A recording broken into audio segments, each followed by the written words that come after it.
posted on Facebook today that grief comes in waves. And yesterday I was talking to my cousin Mom, and as I was talking to her, she's like, "Girl, you need to write this stuff down." Really haven't had time. I've been running, so I haven't had time to write down.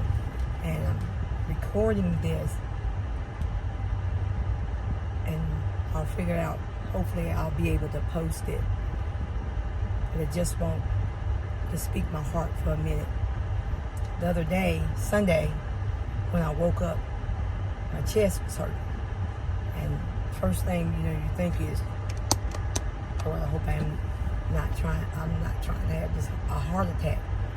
And then I was like, God, I can't have no heart attack because my mom and my family needs me. So as time went by, there was just a cutting in my heart. And then when I sat for a minute by myself, I felt like a big, jagged knife was in my heart. And it was just cutting and ripping. I felt my heart tearing. And I said to the Lord, I said, I know what the problem is. This is what a broken heart is. I said, this is what a broken heart feels like. And I told my cousin that I looked at, been trying to look at all the comments. Like I said, it's so overwhelming. And I told her, I'm the person that always have a word of encouragement for somebody else. And I was like, okay, so let some pressure off. Maybe you need to get on Facebook and send a message, write a message to you. Because I asked myself, what would you say if it was one of your friends and the same thing that's going on with you happened to them? And I hesitated just for a moment. And people are asking, how am I doing? How is my family doing? And the only thing I could think of when I was telling my cousin is, imagine somebody taking you to Disney, and the largest roller coaster they have there.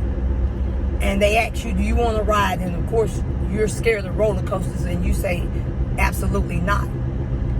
And they grab you and they force you onto that ride.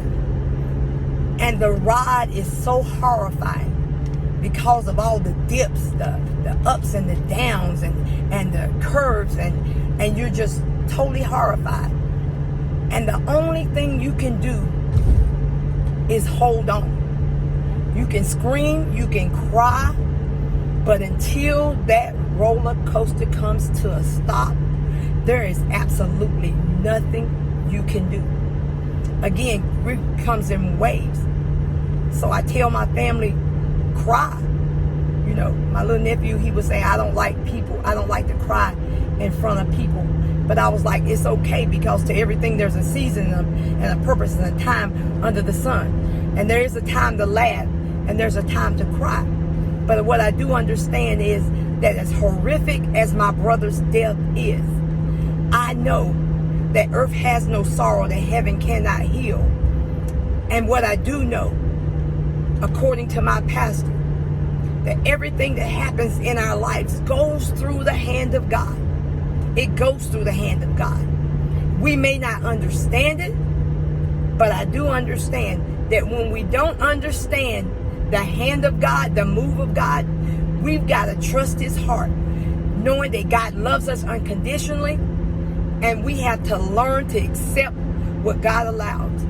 So as I leave this message for myself, I leave this message for my mama, I leave this message for my sister, I leave this message for Felicia, I leave this message for all the people who was touched by Charlie's life, who loved him unconditionally.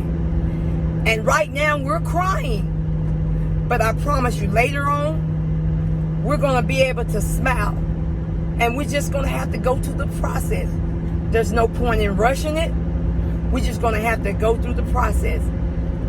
And we may cry for a few weeks. We may cry for a few months.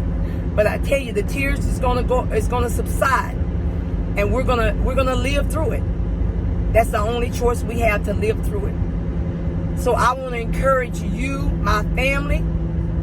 I want to speak life to you, that you can depend on God in this situation to see you through.